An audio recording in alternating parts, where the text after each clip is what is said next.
அந்தரிக்ஷ கதஸ்ரீமான ஆகாசத்துல பிரகாசிச்சுட்டே நேரா ராமன் இடத்துல வந்து ராமாசரணம் ஆகாசத்தையே நிற்கிறார். அந்த சைன்யங்கள்லாம் அங்க நிற்கிறது. ராமரோ உள்ள இருக்கார். ராமரை பார்க்கணுங்கிற எண்ணம் வந்திருக்கிற அந்த வானர சைன்யங்கள்ட்ட எந்த முகூர்த்தத்துல அப்படி வந்து இறங்குறாருன்னா ஆஜகா முகூர்த்தேன எத்திர ராமஹா ச லக்ஷ்மணா. ராமர் சன்னதிக்கு வந்து நிற்கிறார். எந்த முகூர்த்தம்னா அந்த ராமரும் லக்ஷ்மணும் இருக்கக்கூடியதான சந்நிதி. எந்த முகூர்த்தம்னா விஜயப்பிரதமான இந்த பட்டாபிஷேகம் பண்றதுக்கு ஏந்ததான முகூர்த்தத்துல வந்து இறங்குறாருங்கிறார் வால்மீகி. ஏன்னா இன்னும் கொஞ்ச நேரத்துல அவருக்கு பட்டாபிஷேகம் நடக்க போகுது. அந்த முகூர்த்தத்தை அவலம்பிச்சு வந்து இறங்குறார். ராவணஸ்யானுஜோ பிராதாம் விபீஷணம் இதி ஸ்ருதா சதுர்பிஸ் சகராத் ரக்ஷோபிஹி பவந்தம் சரணம் கதஹ. நான் ராவணனுடைய தம்பி, லங்கேஸ்வரனுடைய தம்பி. இந்த ராமனுடைய பிரபாவம் தெரிஞ்சு அவரிடத்துல சரணம் பண்ணுவதற்காக வந்து இங்க இருக்கேன். சதுர்பிஸ் சக ரக்ஷோபிஹி, 4 ராட்சசாரோட வந்து பவந்தம் சரணங்கதா. இத பிரபுவிடத்துல போய் நீங்க சொல்லணும். நான் அவனை நம்பியே வந்திருக்கேன். அவனுடைய குணகணங்களை கேட்டு வந்திருக்கேன். எனக்கு அவனை விட்டா வேற கதி கிடையாது. அவரிடத்துல போய் சொல்லுங்கன்னு சொல்லு. அதுவும் எப்படி வந்திருக்கேன்னா சர்வலோக சரண்யாய ராகவாய மகாத்மனே நிவேதயத மாம் விபீஷணம் உபஸ்திதம். நான் எல்லாத்தையும் என்னுடையது எல்லாத்தையும் என்னுடைய பிரபு என்ற சரணம் அவன்கிட்ட கொடுத்துட்டேன். அவனுடைய திருவடியில வச்சுட்டேன். சர்வலோக சரண்யா, எந்த லோகம் முழுக்க இந்த பிரபுவை சரணம் பண்றதோ அந்த பிரபுவுடைய சரணத்துல என்னுடைய எல்லா வஸ்துக்களையும் நான் சமர்ப்பணம் பண்ணிவிட்டேன். நிவேதயதமாம் சிப்ரம், எல்லா வஸ்துக்களை பண்ணுவான். நான் என்னையே நிவேதனம் பண்ணிவிட்டேன்.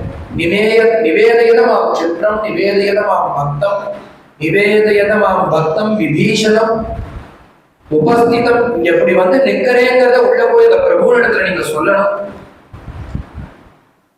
உடனே சத்ருபட்சத்திலேயே இப்படி ஒருத்தர் வந்திருக்காருன்னு எல்லாரும் சேர்ந்து ஆலோசனை பண்றா. என்ன ஆலோசனைனா விபீஷணன் சேர்த்துக்கலாமா வேண்டாம். ஏன்னா சத்ருபட்சம் ராவணனுடைய தம்பி. என்ன பண்ணலான்னு யோசனை. சுவாமியும் அந்த இடத்துல சுவாமிதான் அதற்கு ஏற்பாடு பண்றது. ஏன்னா தான் தன்னிச்சு ஒரு முடிவு எடுத்துடக்கூடாது. எல்லாரையும் கலந்த ஆலோசனை பண்ணி தீர்மானம் பண்ணணுங்கிறதுக்காக ஒவ்வொருத்தர் அவ அபிப்பிராயத்தை கேட்கணுங்கிறதுக்காக அவரை நிறுத்தி வச்சுட்டு கேட்கிறா, நீங்க உங்களுடைய அபிப்பிராயங்களை சொல்லுங்கன்னு சொல்ல ஒவ்வொருத்தர் ஒவ்வொரு அபிப்பிராயம். ஒருத்தர் சேர்த்துக்க கூடாது. ஒருத்தர் சத்ருபட்சத்திலேருந்து வந்திருக்காரு கூடாது. அவருடைய பலாபலம் இங்க வந்துட்டார்னா இங்க இருந்து ரகசியமாக அவர் அந்த சத்ருபட்சத்துக்கு பலத்தை தெரிவிச்சுட்டா என்ன பண்றது? அதுவும் இல்லாம இவர் உண்மையா சரணாகதி பண்றாரா இல்லையான்னு யாருக்கு தெரியும்? ஒருவேளை இவரே கபடதாரியா இருந்தா என்ன பண்றது? நம்மளுக்கு ஜெயம் விட்டு போயிடுது. இது போல பல கோணத்துல பல பேர் பலவித விஷயங்களை சொல்ற. ஆஞ்சநேய சுவாமியுடைய டேர்ன் வந்தது. அவர் சொல்லணும். கதை சொல்ற வால்மீகி சொல்றார், யார் இப்ப பேச போறான்னா அத சம்கார சம்பன்னா ஹனுமான் சச்சிவோத்தமா, மந்திரிகளுக்குள்ள சிறந்த மந்திரியான வாக்கின் சிறந்தவரான ஆஞ்சநேய சுவாமி பேச தொடங்குறார். என்னன்னா யதார்த்தம் ராமகௌரவாத்து. நான் இந்த சபையில பேசுறதுக்கு எனக்கு யோக்கியதை இல்லை. இருந்தாலும் இந்த ராமர் ஒரு வார்த்தை சொன்னாரே, நீ சொல்லுடா அனுமன். அந்த ராமருடைய வார்த்தைக்கு மதிப்பு கொடுத்து யதார்த்தம் ராமகௌரவாத்து நான் என்னுடைய அபிப்பிராயத்தை சொல்றேன். அவனை நம்ம சேர்த்துக்கலாம். ஏன் சேர்த்துக்கலாம்னா எனக்கு பர்சனலா அவரை தெரியும். உங்களுக்கு எல்லாம் பர்சனலா தெரியாது. இப்ப வந்த விபீஷணனா தெரியும். எனக்கு எப்படின்னா அவரை நான் முன்பே பார்த்திருக்கேன். அதனாலதான் விபீஷண கிரகம் பிரத்தின்னு அங்க ஒரு வீட்டாட்டில் நெருப்பு வைக்காம வச்சேன். அவன் பக்தன்கிறது எனக்கு தெரியும். அதுவும் இல்லாம என்னுடைய ராம குணத்தை கேட்டு என் ராமாயணத்தை கேட்டு பிரபுவிட்ட சரணம்னு வந்திருக்கான். பிரபு எப்படின்னா சர்வலோக சரண்யன் நம்ம சொல்றோம், தீனதயாளன்னு சொல்றோம், சரணாகத வத்சலன்னு சொல்றோம். அவருடைய மனசின்படி இப்படி ஒருத்த வந்து சரணம்னு சொன்னானே, ஆனா அவனை ஏத்துக்கிறது தான் நம்மளுடைய பெருமை. அது யாருக்கு பெருமை சேர்க்கும்னா அந்த பிரபுவுடைய எண்ணத்திற்கு பெருமை சேர்க்கும். அவர் ஒரு விரதம் வச்சிருக்காரே, அந்த விரதத்துக்கு இது அன்வயமாகும். அதனால நம்ம அவரை சேர்த்துக்கணும். எனக்கு பர்சனலாக அவர் தெரியும், அவர் நல்லவர். அவரை நம்ம சங்கத்துல சேர்த்துக்கலாம்னு சொல்ல உத்தியோகம் தர சம்பிரேட்ச வித்யார்த்தஞ்ச ராவணம். ராமனுடைய மனசு தெரிஞ்சு ஆஞ்சநேய சுவாமி சொல்ற, எல்லாருடைய பேச்சையும் கேட்டு இருக்கார் ராமர். இவருடைய மனசுல உள்ளத அந்த ஆஞ்சநேய சுவாமி சொன்ன உடனே ராமருக்கு ஒரே சந்தோஷம். மமாபிது விவக்ஷாஸ்தி காச்சித்பதி விபீஷணம்.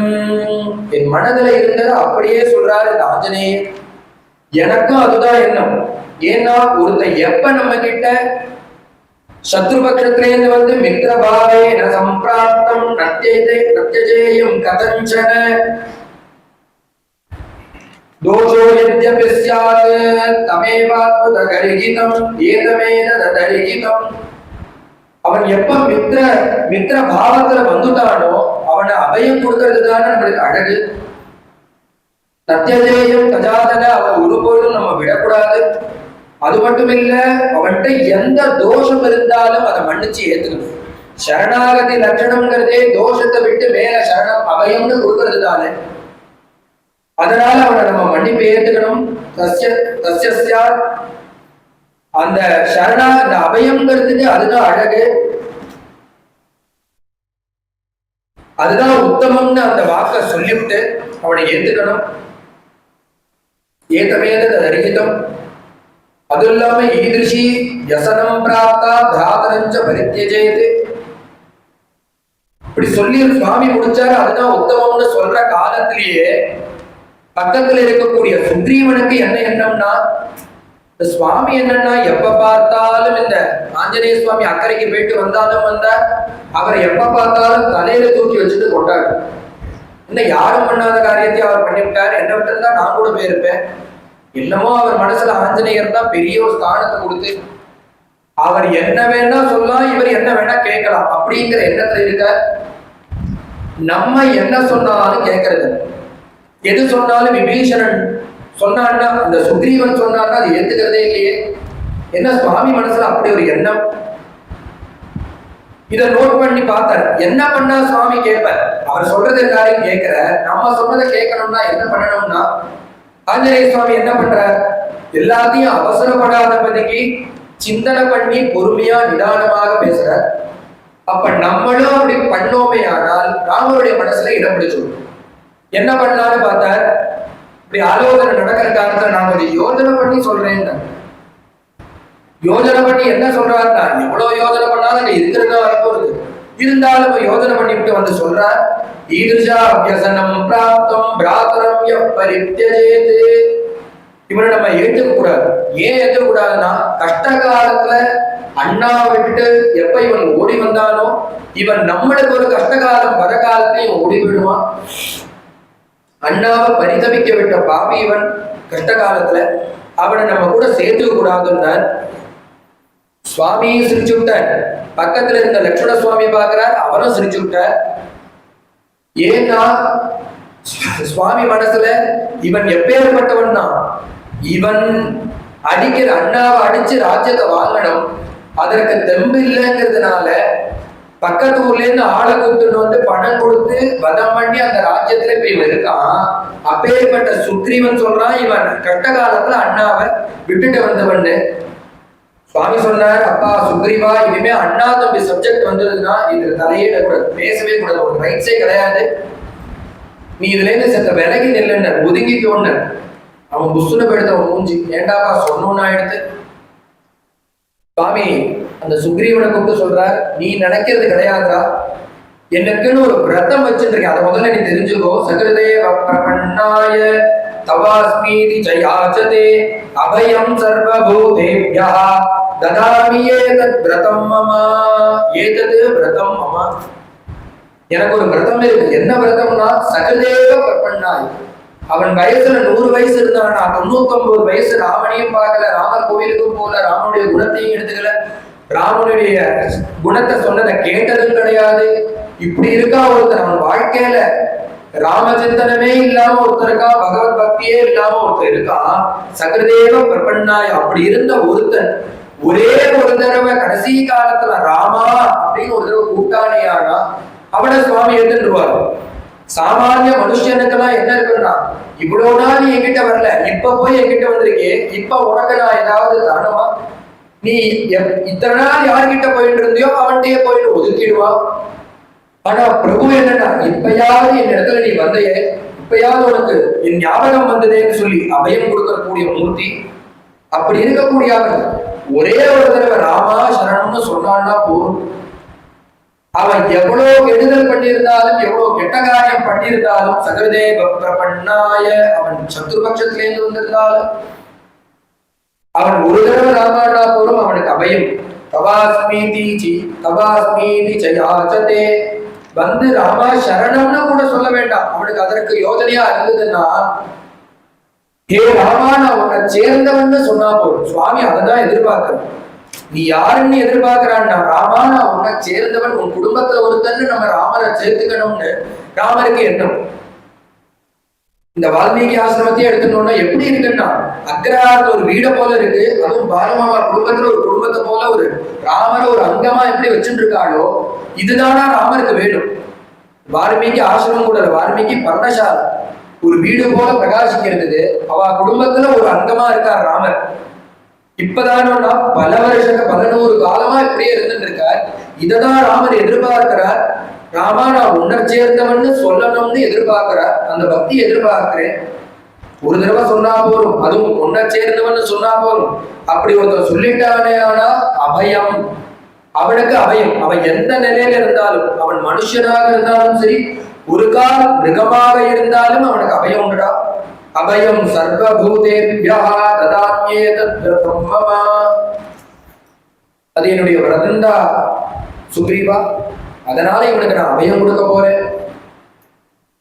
அதற்கு மேல நீ உன் மனசுல என்ன நினைச்சுட்டு இருக்க?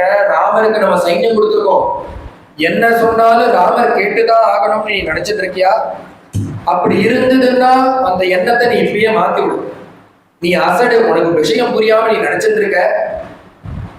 எனக்கு நீங்க யாருமே வேண்டாம், உங்களுடைய சைன்யங்கள் வேண்டாம், உங்களுடைய ஆயுதங்கள் வேண்டாம், நகங்கள் வேண்டாம், அதுவும் என்கிட்ட இருக்க இந்த வில்லம்பு வேண்டாம், அதுல இருக்கிற பானம் வேண்டாம், என் சரீரம் வேண்டாம், என் கை வேண்டாம், கையிலுடைய விரல்கள் வேண்டாம், விரல்ல இருக்கக்கூடிய இந்த நகங்கள் இருக்கே, அதனால நான் அந்த ராவணாதிகளை வதம் பண்ணுவேன். அங்குல்யேன தான் ஹன்யானு இச்சானே ஹரி கணேஸ்வரா.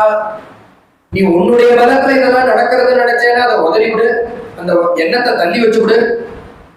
எதுல நடக்கிறதுன்னா, நான் நினைச்சேன்னா உங்க சகாயம் எதுவுமே எனக்கு வேண்டாம். அங்குல்யேன தான் ஹன்யான், நக்கத்தினால கிழிச்சு எரிஞ்சு விடுவேன். அப்படின்னா என்ன அர்த்தம்னா, நரசிம்மாவதாரம் ஞாபகம் வந்துருதான் அந்த பிரபுவுக்கு. அதற்கு மேல நீ அந்த ராவணாதிகளுக்கு மட்டும் இது பொருந்தும் நினைக்காதடா. பிசாச்சான் தானவான் யக்ஷானு, நீங்க இந்த ஊர்ல இருக்கிற ஒட்டுமொத்த தேவர்கள் சேர்ந்துக்கோங்கோ, பிசாச்சர்கள் வாங்கோ, தானவர்கள் வாங்கோ, யக்ஷர்கள் வாங்கோ, எல்லாரும் அந்த ராவணனுடைய பட்சத்துக்கு போயிடுங்கோ. நான் தனியா இருக்கேன். அந்த சமயத்துல நீங்க எல்லாரும் சேர்ந்து ஒன்று திறந்து என் இடத்துல வந்தேன்னாலும் உங்களை மதம் பண்றதுக்கு என் நகம் போரும்.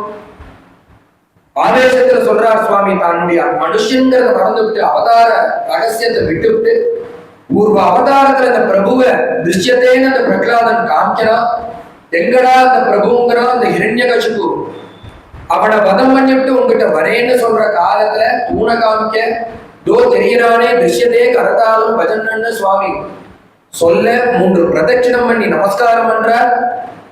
தூண காஞ்சேதா தாமசம் தார் என்ற சப்தத்தினால இருகூறாக பிளந்தது அந்த தூணு.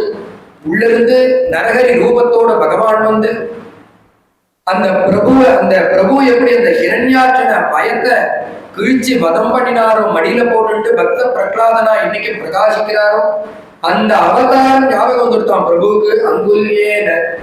அங்குல்யே கிரேன தான் ஹன்யானு. அதனால உன் எண்ணம் தப்புடா சுக்ரீவா. அது மட்டும் இல்ல, நான் அவையை கொடுத்துட்டேன்னு இப்ப சொல்றேன், நீ போய் பாரு அந்த இடத்துல யார் இருந்தாலும் அவையும். அதை முதல்ல தெரிஞ்சுக்கோ. விபீஷணோவா சுக்ரீவா, வெளியில போய் பாரு. நான் இப்ப விபீஷனுக்கு அபயம்னு உங்ககிட்ட சொல்லி அனுப்புறேன்.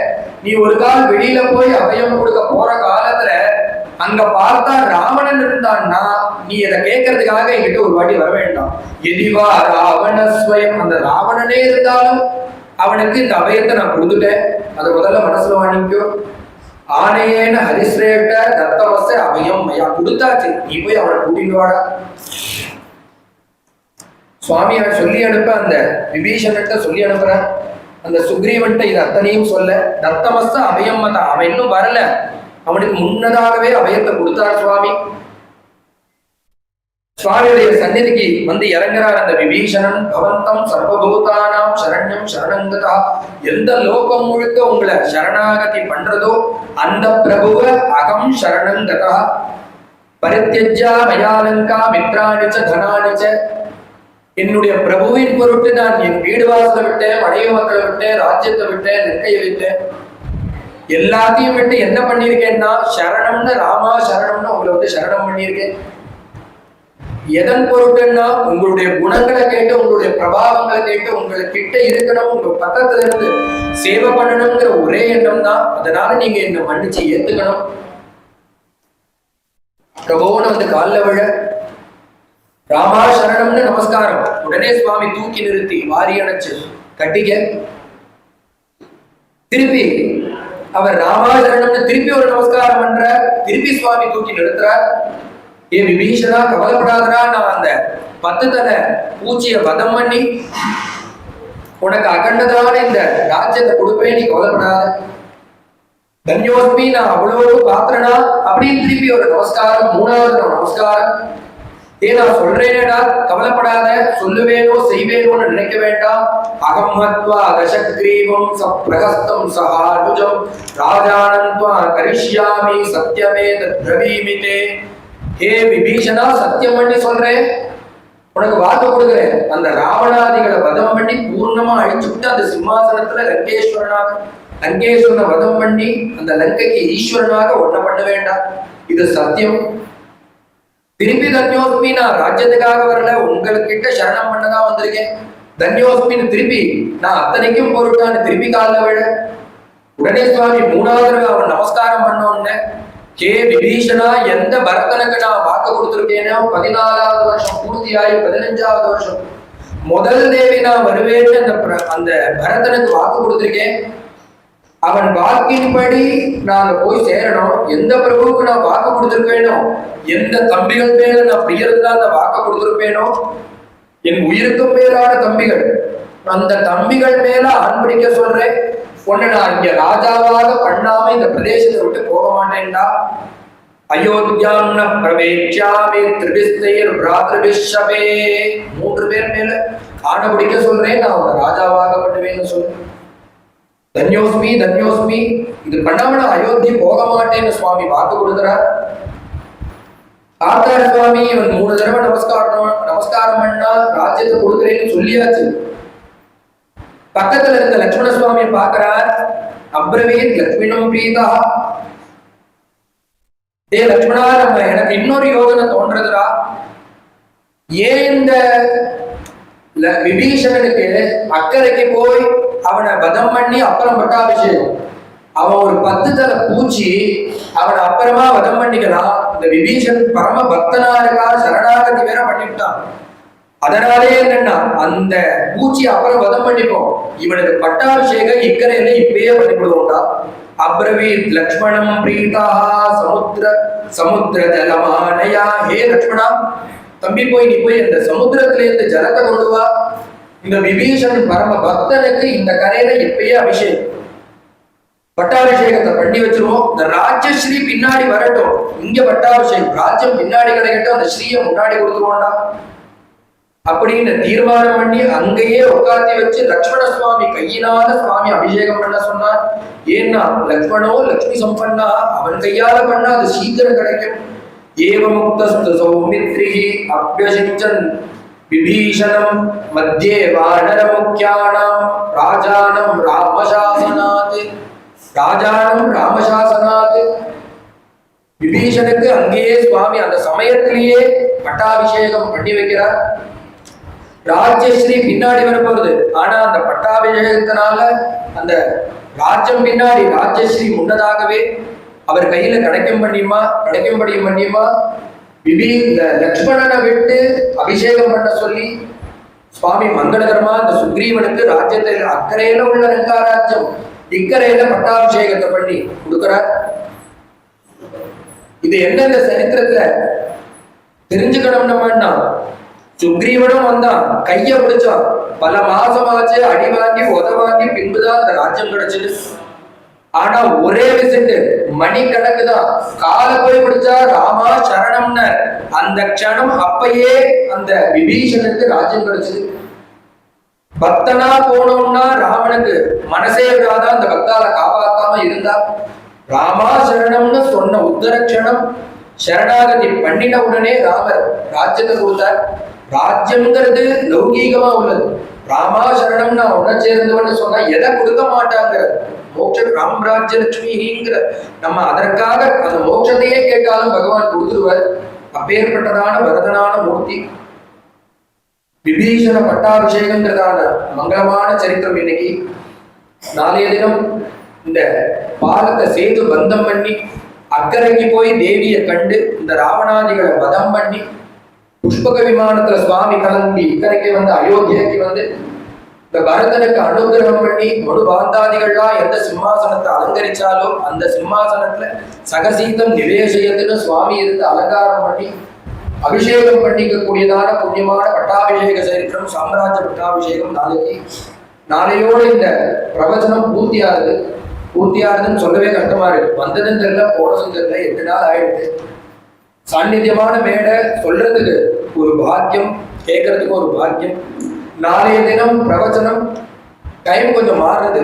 4:30 ஆரம்பிச்சு பிரவச்சனம் நடக்கும். நாளைக்கு சாயங்கால வேலையில் நம்ம பூர்த்தி பண்ண பிறகு அந்த கிருஷ்ண பட்டாச்சாரியார் மேல உள்ள சாம்ராஜ்ய பட்டாபிஷேகத்தை அவரும் நாளைக்கு சொல்ல போறார். 2 வருஷம் நாளைக்கு. ஒண்ணு நம்ம கதை பூர்த்தி பண்ணோட அவர் ஒரு வருஷம் இருக்கு. எல்லாரும் இருந்து 4:30 மணிக்கு இந்த பிரவச்சனத்துக்கும் வரணும். அவர் பண்ணக்கூடியதான அடுத்தது அவர் பண்ணக்கூடியதான பிரவச்சனத்துக்கும் வந்து பட்டாபிஷேகம் கேட்கணும். யாரான கதையை கேட்கிறாலும் எல்லாருக்கும் சுவாமி மங்களத்தை கொடுக்கக்கூடியதான சரித்திரம். வேலைக்கு நாளைக்கு பட்டாபிஷேகம். जानकी कांत स्मरणम सद्गुरुनाथ महाराज की।